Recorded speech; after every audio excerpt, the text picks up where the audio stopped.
बच्चों हम क्लास 12 की गणित का अध्याय 11 त्रिविमीय ज्यामिति 3 डायमेंशनल ज्योमेट्री का अध्ययन कर रहे हैं। पिछले सेशन में हमने दो बिंदु से होकर जाने वाली एक रेखा का समीकरण प्राप्त किया था, अर्थात हमने r vector is equal to A vector plus lambda b vector minus a vector ये समीकरण हमने प्राप्त किया था, जो कि अंतरिक्ष में दो बिंदु से होकर जाने वाली एक रेखा का समीकरण था। अब बच्चों आज के इस चैप्टर में अपन दो रेखाएं लेते हैं, अंतरिक्ष में दो रेखाएं लेंगे और उन दो रेखाओं के मध्य क्या कोण बनता है उसके बारे में आज चर्चा करते हैं। तो बच्चों एक्चुअल में देखा जाए जो रेखाएं हम लेते हैं अंतरिक्ष के अंदर, दो रेखाएं अपन लेते हैं। मान लेते हैं एक रेखा हमने ली L1 और एक रेखा ली L2। अब यहां पे तो ये मूल बिंदु से होकर जा रही है। अब रेखा का समीकरण अपन जानते हैं, अंतरिक्ष में रेखा का समीकरण वो हम पढ़ चुके हैं, वो होता है r vector is equal to A vector plus lambda b vector. अब यहां पे ए वेक्टर क्या है, बिंदु ए जिसको हम स्थिति सदिश के रूप में लेते हैं, बिंदु ए से होकर जाने वाली हमने बिंदु लिया था, एक कोई रेखा थी ये, यहां पे कोई बिंदु हमने ए लिया था और मूल बिंदु से उसको मिलाते हैं तो उसका स्थिति सदिश ए वेक्टर, तो ये तो है ए वेक्टर प्लस लैम्डा है एक अदिश राशि और बी वेक्टर इस रेखा के समानांतर हमने एक सदिश लिया था जिसको हमने नाम दिया था बी वेक्टर, ये है वो बी वेक्टर। अर्थात यहां पे अपन बात करें तो देखिएगा, देखिए एक्चुअल में ये दो रेखाएं हैं L1 और L2, अर्थात एक रेखा है L1 और एक रेखा है L2, ये L1 रेखा और ये L2 रेखा।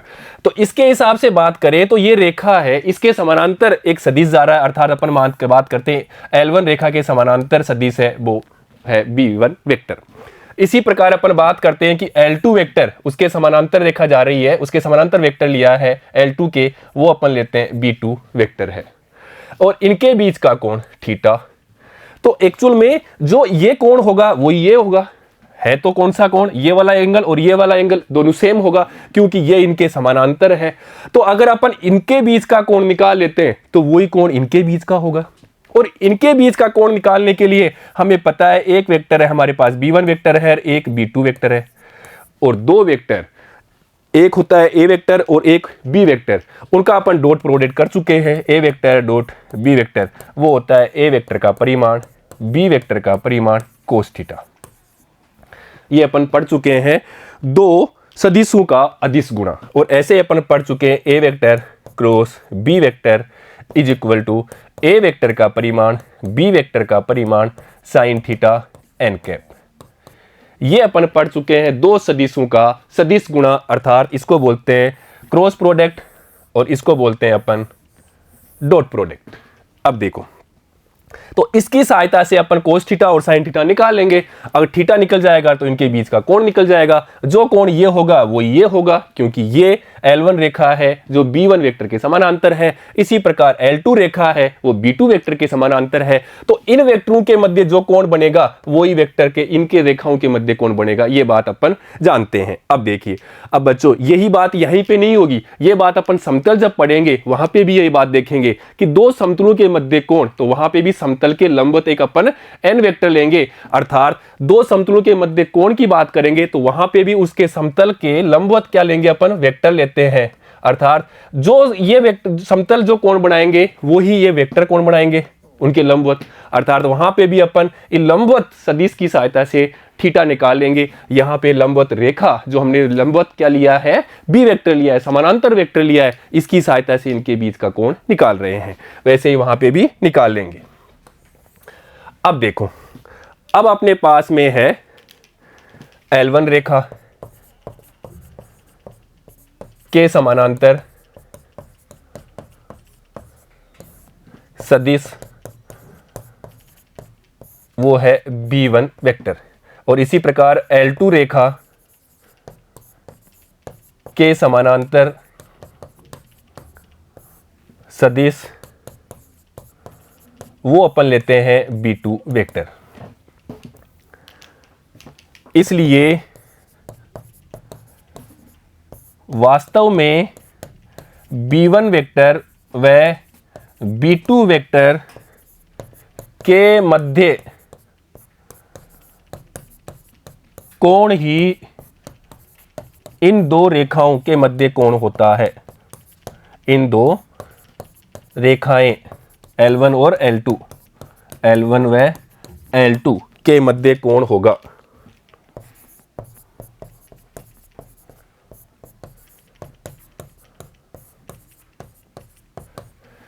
और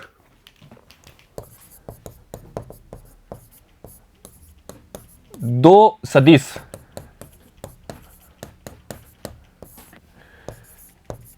के मध्य कोण हम जानते हैं, वो अपन सदिश वेक्टर जहां पढ़े थे वहां पढ़ चुके हैं। अर्थात देखिएगा यहां से कि B1 vector dot B2 vector is equal to B1 vector का परिमाण, इसी प्रकार B2 वेक्टर का परिमाण कोस थीटा होता है। दो वेक्टर से हमने डॉट प्रोडक्ट कर दिया, दो सदिशों का अदिश गुणा, दो सदिशों का अदिश गुणा।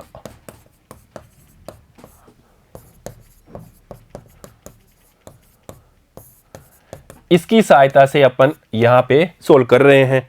अर्थात इसलिए cos theta equal to B1 vector B2 vector upon B1 vector का परिमाण B2 वेक्टर का परिमाण होगा। और बच्चों B1 vector A1 I cap plus को लिखेंगे B1 J cap plus C1 K cap है। अर्थात B1 वेक्टर की दिक् अनुपात A1 B1 C1 है, और ये दिक् अनुपात ही उस रेखा के दिक् अनुपात होते हैं, ये भी अपन जानते हैं। और इसी प्रकार से B2 vector is equal to A2 I cap plus B2 J cap plus C2 K cap है, जहां पे A2 B2 C2 ये क्या है, B जो वेक्टर है B2 वेक्टर उसके दिक् अनुपात है।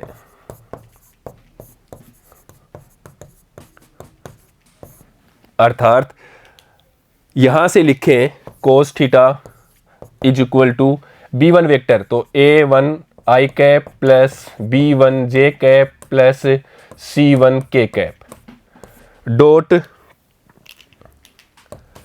A2 I cap plus B2 J cap plus C2 K cap. ये हमने N1 वेक्टर और N2 वेक्टर लिख दिया, या B1 वेक्टर और B2 वेक्टर अपॉन इसका परिमाण अर्थात A1 square plus B1 square plus C1 square, और इसी प्रकार इसका परिमाण तो A2 square plus B2 square plus C2 square होता है।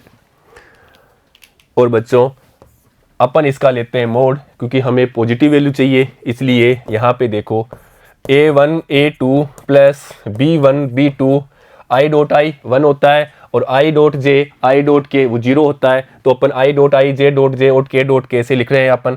इसी प्रकार C1 C2 upon under root A1 square plus B1 square plus C1 square, और under root A2 square plus B2 square plus C2 square. तो इसकी सहायता से अपन दो रेखाओं के मध्य कोण निकालेंगे, यहां से हमें दो रेखाओं के मध्य कोण प्राप्त हो जाएगा। अब बच्चों यहां पे कुछ प्रतिबंध है, वो देखो।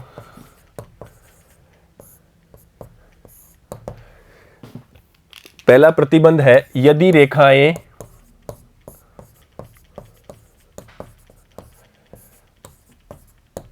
परस्पर लंबवत हों, और लंबवत हो ये अपन जानते हैं, लंबवत होने की कंडीशन में थीटा कितना होता है, 90 डिग्री होता है, ये अपन अच्छी तरह जानते हैं। तो देखिए इसलिए कोस 90 इज इक्वल टू यहाँ पे A1 A2 plus B1 B2 plus C1 C2 upon under root A1 square plus B1 square plus C1 square, और इसी प्रकार A2 square plus B2 square plus C2 का स्क्वायर। अब देखिए ये 0 होता है, अपन जानते हैं cos 90 0, तो 0 से ये हर इसका मल्टीप्लाई होगा तो वो भी 0 हो जाएगा। तो यहाँ पे अपने पास प्राप्त होगा a1 a2 plus b1 b2 plus c1 c2। अर्थात ये एक प्रतिबंध प्राप्त हो गया कि दो रेखाएं यदि एक दूसरे के लंबवत हों तो अपन उसकी शर्त को यहां से फॉलो कर लेंगे कि a1 a2 plus b1 b2 plus c1 c2 अगर 0 के बराबर आ जाता है तो अपन कहेंगे कि दोनों रेखाएं एक दूसरे के लंबवत हैं। अब ये भी ध्यान रखना जरूरी है, जहां पे a1 b1 c1 L1 रेखा के दिक् अनुपात है, पहली रेखा के दिक् अनुपात, और इसी प्रकार से a2 b2 c2 ये दूसरी रेखा के दिक् अनुपात, दूसरी रेखा के दिक् अनुपात।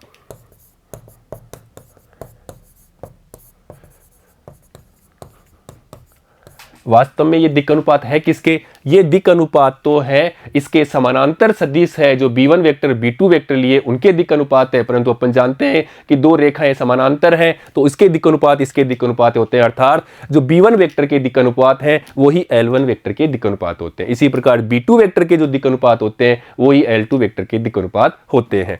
तो अपन यहां से सिद्ध कर देंगे कि दो रेखाएं एक दूसरे के लंबवत हैं। तो क्या कंडीशन है, क्या शर्त है? अगर ये शर्त, ये प्रतिबंध फॉलो करता है तो अपन कह देंगे कि दोनों रेखाएं एक दूसरे के लंबवत हैं।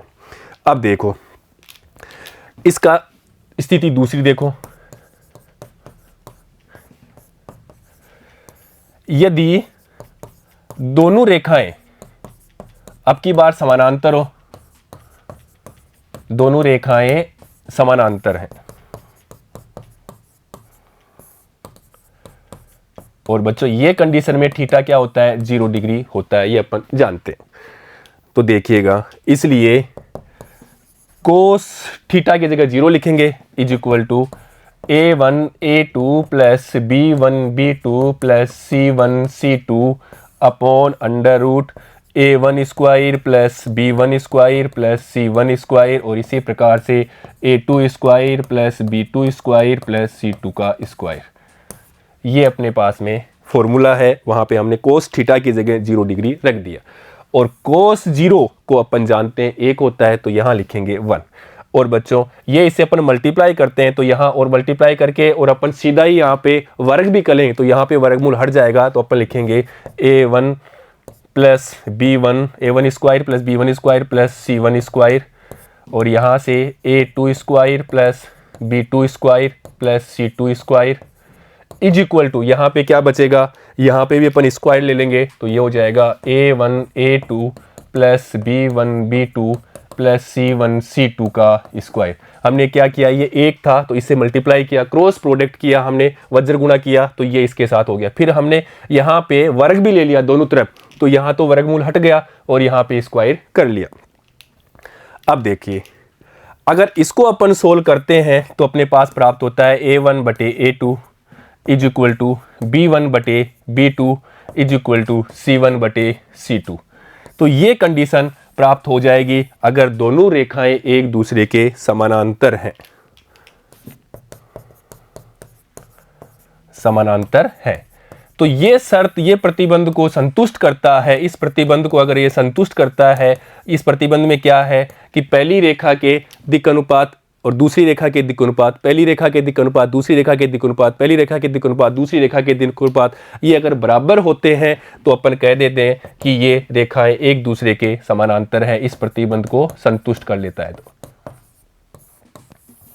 तो ऐसे अपन सिद्ध कर लेंगे एग्जाम में, या जब अपन प्रश्नावली के क्वेश्चन करेंगे उस समय हमें इन कंडीशंस की जरूरत पड़ेगी। तो ये हमें याद होना चाहिए कि लंबवत होते हैं तो क्या होता है, लंबवत होते हैं तो a1 a2 plus b1 b2 plus c1 c2 0 के बराबर होता है। तो अपन बोल देंगे दोनों रेखाएं एक दूसरे के लंबवत हैं, और दोनों रेखाएं एक दूसरे के समानांतर हैं। तो इस स्थिति में यहाँ पे ये कंडीशन को फॉलो करता है तो अपन बोलेंगे दोनों रेखाएं एक दूसरे के समानांतर हैं।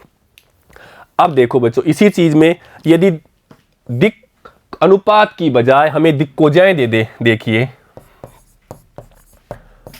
दिक् अनुपात की बजाय दिक्कोजाएं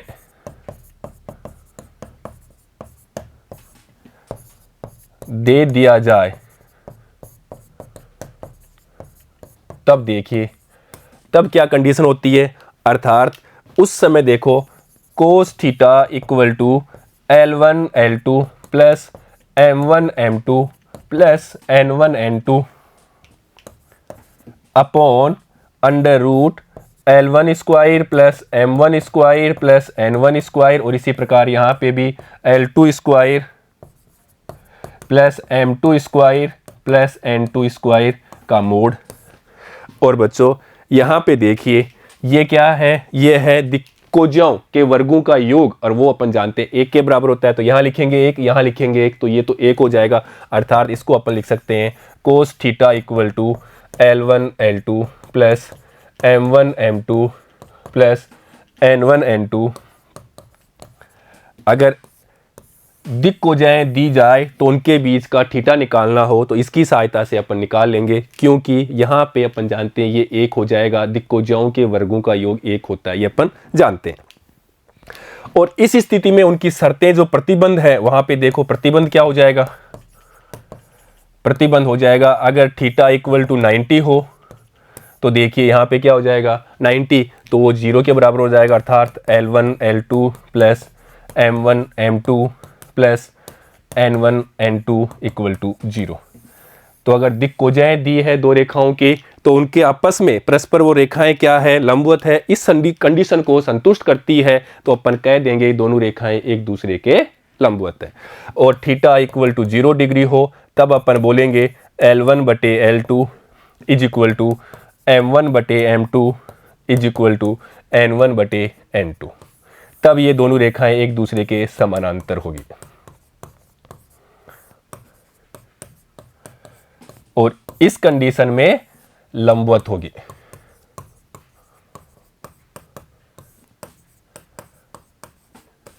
ठीक है बच्चों, यदि अपन इसको साइन थीटा के रूप में लिखना चाहें, साइन थीटा के रूप में लिखना चाहें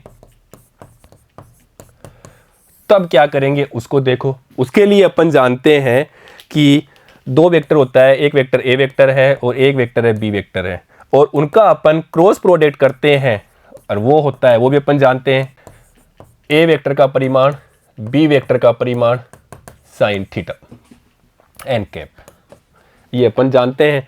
दोनों तरफ मोड़ लेने पे अर्थात A vector cross B vector is equal to, ये तो मोड में रहेगा अर्थात ये तो ऐसे रहेगा ए वेक्टर का परिमाण बी वेक्टर का परिमाण और यहाँ पे साइन थीटा। इसका मोड लेने पे ये एक हो जाता है, ये अपन जानते हैं। तो देखिए यहाँ से अब साइन थीटा निकालेंगे तो देखो sine theta is equal to A vector का परिमाण बी वेक्टर का, दोनों का क्रॉस प्रोडक्ट करने के बाद उसका परिमाण ले लेंगे अपॉन ए वेक्टर का परिमाण और बी वेक्टर का परिमाण। यहां से हमें साइन थीटा मिल जाएगा। ये बात अपन सदिश में पढ़ भी चुके हैं। अब देखो यहां पे अपने पास में जो वेक्टर है वो है अपने पास b1 वेक्टर और b2 वेक्टर। तो इस रूप में लिखेंगे तो sine theta equal to b1 cross b2 upon b1 का परिमाण और इसी प्रकार b2 का परिमाण।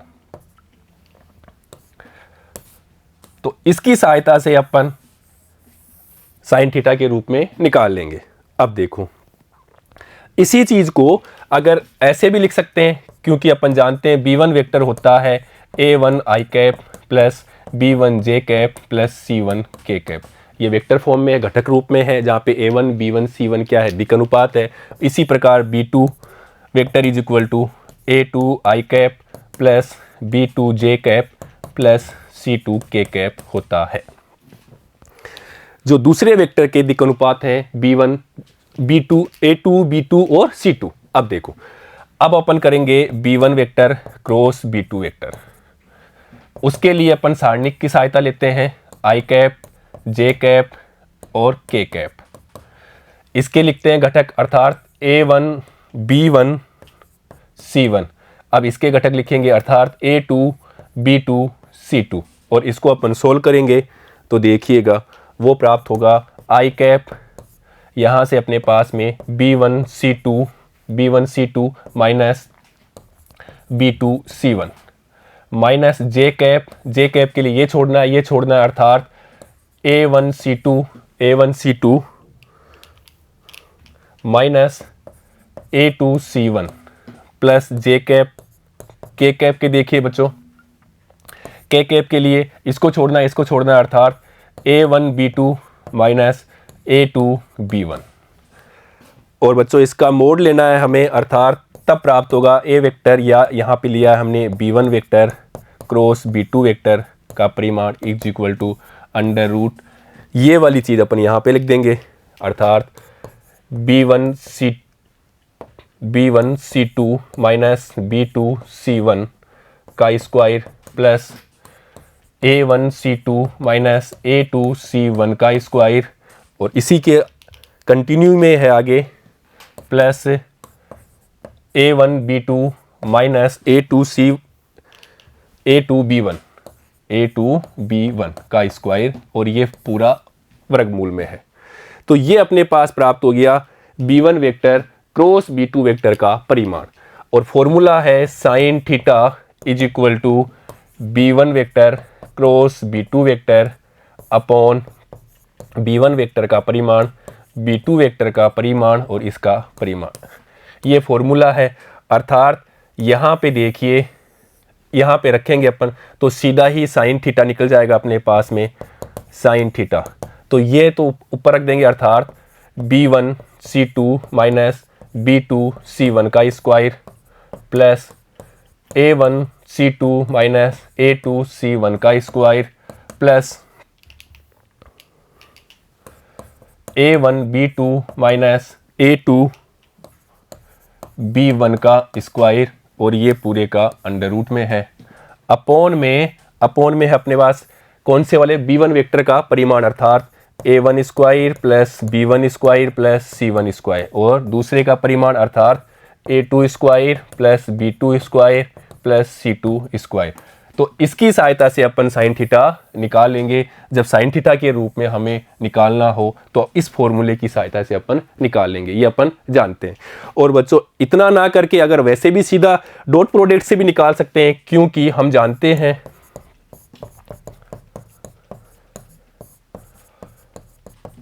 कि sine square theta plus cos square theta equal to 1 होता है, इसलिए sine theta equal to 1 minus cos square theta का अंडर रूट होता है।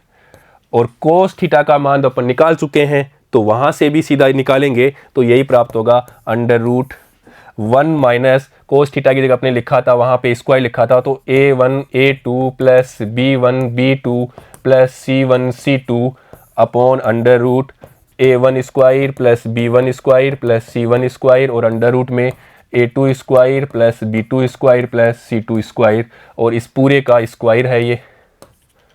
और इसको अपन सोल्व करेंगे तो अपने पास में ये भी वही मान देगा जो अभी हमने यहाँ पे सोल्व किया है, ये वाला ही मान ये देगा। तो कैसे भी अपन साइन थीटा निकाल सकते हैं, डॉट प्रोडक्ट से भी निकाल सकते हैं या क्रॉस प्रोडक्ट से भी निकाल सकते हैं। अब बच्चों इसको समझते हैं उदाहरणों से, देखिएगा।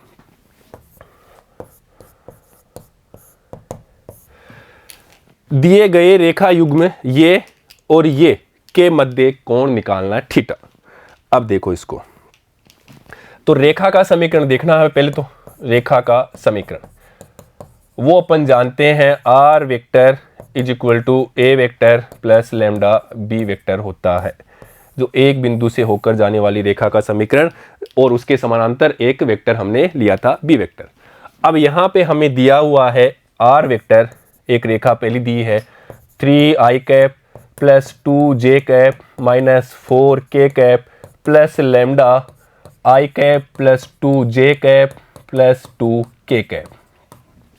ये हमें पहली रेखा दी हुई है। अर्थात यहाँ से अपन देखें तो a vector is equal to 3i cap plus 2j cap minus 4 k cap.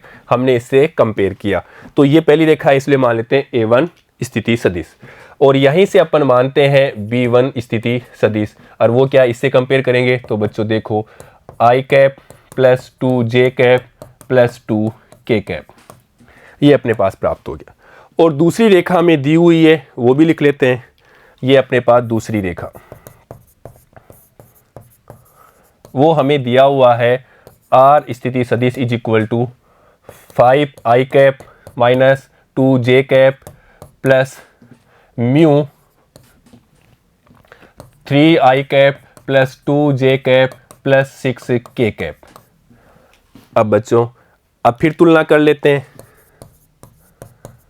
अर्थात A2 स्थिति सदिश is equal to 5I cap minus 2J cap, और इसी प्रकार B2 vector is equal to 3I cap plus 2J cap plus 6K cap प्राप्त हो गया।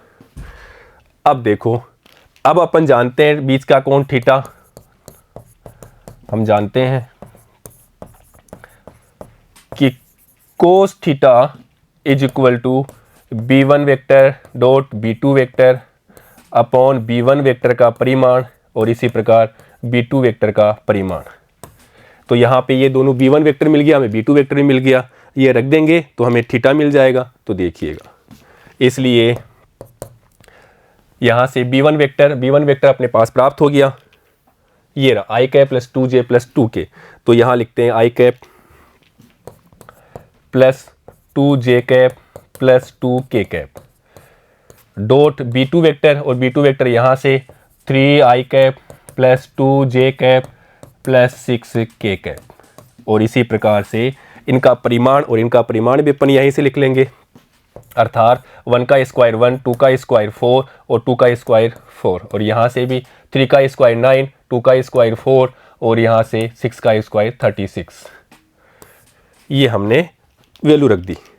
इसको अपन सोल्व करते हैं डॉट प्रोडक्ट, तो 3 इंटू 1 तो यहाँ पे हो जाएगा 3 इंटू 1, 2 इंटू 2 यहाँ लिखेंगे 2 इंटू 2, क्योंकि I dot I1 J dot J1 K dot K1, तो 2 इंटू 6 तो यहाँ लिखेंगे 2 इंटू 6 अपॉन यहाँ देखो 9 हो गया, ये वो लिखा 9, और यहाँ पे देखिएगा ये 36 40 और 49 हो गया, इज इक्वल टू यहाँ से 3 प्लस 4 प्लस 12 अपॉन 3 इंटू 7। अब यहाँ पे अपन लिख लेते हैं, तो देखिएगा ये अपने पास में 12 17 और 17 प्लस 3, तो ये अपने पास में प्राप्त हो जाएगा ये 16 और 3 19, तो यहाँ लिखेंगे अपन 19 अपॉन 21, और ये पॉजिटिव है तो अपन लिखेंगे 19/21।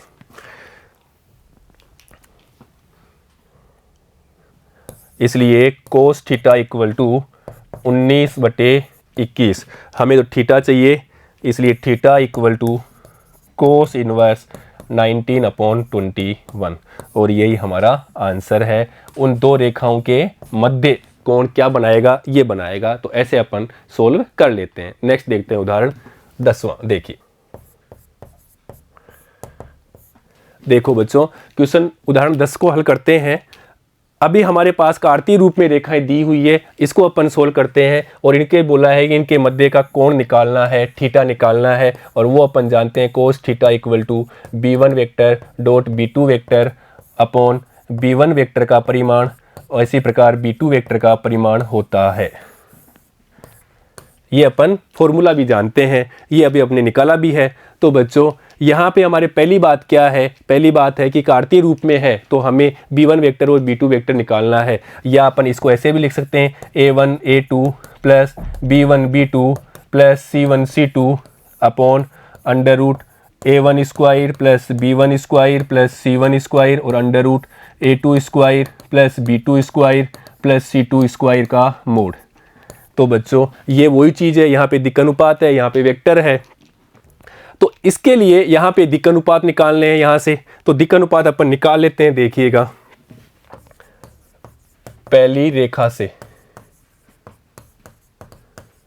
तो पहली रेखा है x minus x1 upon 3, y minus y1, तो y माइनस y1 क्योंकि वो व्यापक रूप है x माइनस x1, यहाँ पे प्लस है पर व्यापक रूप में बनाएंगे तो इसको लिख देंगे x minus minus 3 upon a, अरे a क्या है 3a, ये व्यापक रूप है तो वहां बिंदु क्या हो जाएगा -3, y माइनस y1 अपॉन, ये भी ठीक है, z माइनस, तो यहाँ पे प्लस है तो वो भी इस रूप में हो जाएगा, तो ये कार्तीय रूप में है पहली बार। इसी प्रकार यहाँ पे देखिए x प्लस 1 है तो ये भी सही है, y माइनस y1 ये भी सही है, और z माइनस z1 ये भी सही है, कार्तीय रूप में है। पहली चीज़ तो हमें ये चेक करना है कि वो कार्तीय रूप में है, व्यापक जन समीकरण के रूप में है।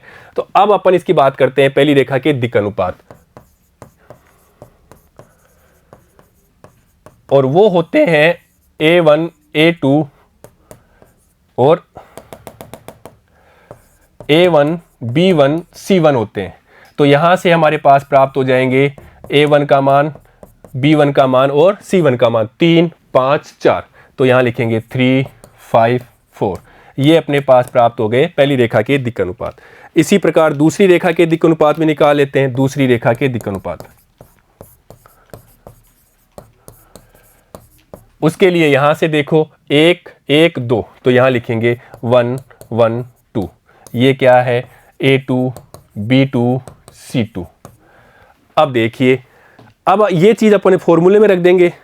इस वाले में अपने पास a1 प्राप्त हो गया, a2 प्राप्त हो गया, b1 प्राप्त हो गया, b2 प्राप्त हो गया, तो अपन ने रख देंगे यहाँ फॉर्मूले में। इसलिए cos theta equal to a1 a2, तो ये अपने पास a1 और ये a2, तो यहाँ लिखेंगे 3 इंटू 1 प्लस b1 b2 यहाँ पे है तो 5 इंटू 1 प्लस c1 c2 तो 4 इंटू 2 अपॉन, यहाँ पे देखो 3 का स्क्वायर 9, 5 का स्क्वायर 25, इसी प्रकार 4 का स्क्वायर 16 का अंडर रूट, और यहाँ पे देखिएगा 1 प्लस 1 प्लस 4, ये वैल्यू रख दी हमने फॉर्मूले में। अब इसको अपन सोल्व कर लेते हैं, तो यहाँ पे 3, यहाँ पे 5 और यहाँ पे 8 अपॉन, यहाँ पे देखिए बच्चों ये अपने पास में होगा 25 25 50, तो यहाँ पे लिखेंगे रूट 50, और यहाँ पे देखिए अंडर रूट 6 हो जाएगा, इज इक्वल टू यहाँ पे 8 8 8 16, तो 16 अपॉन अंडर रूट 50 और ये 6 अंडर रूट 6, ये अपने पास प्राप्त हो गया कोस थीटा। और बच्चों इसलिए कोस थीटा इक्वल टू, यहाँ पे देखो अपन लिख सकते हैं 16/25 इंटू 2, और इसको लिख सकते हैं अपन 2 इंटू 3, इसलिए देखिएगा इज इक्वल टू, यहाँ से अपन इसको लिख सकते हैं 16/5 रूट 2, और यहाँ से अपन लिख सकते हैं रूट 2 और रूट 3। अब देखिएगा तो यहाँ से अपने पास प्राप्त हो जाएगा 16/5 इंटू 2 रूट 3, और रूट 3 से ही गुणा और रूट 3 से अपन भाग दे दें तो देखिएगा अपने पास प्राप्त होगा, और ये 2 से भी काट देंगे तो 8 प्राप्त हो जाएगा। तो यहाँ पे देखो ये अपने पास में 3 हो जाएगा, और 3 को 5 से करेंगे तो 15, तो 8/15 और यहाँ पे रूट 3, ये हो गया कोस थीटा। हमें थीटा निकालना है, इसलिए theta equal to cos inverse 8√3/15, और यही हमारा आंसर है बच्चों। तो ऐसे अपन क्वेश्चन को सोल्व कर लेते हैं। तो इस प्रकार आज हमने इस सेशन में दो रेखाओं के मध्य कोण निकालने के बारे में अध्ययन कर लिया है बच्चों। नेक्स्ट सेशन में हम उन दो रेखाओं के मध्य न्यूनतम दूरी क्या होती है उसको निकालने के बारे में अध्ययन करेंगे। ठीक है बच्चों, धन्यवाद।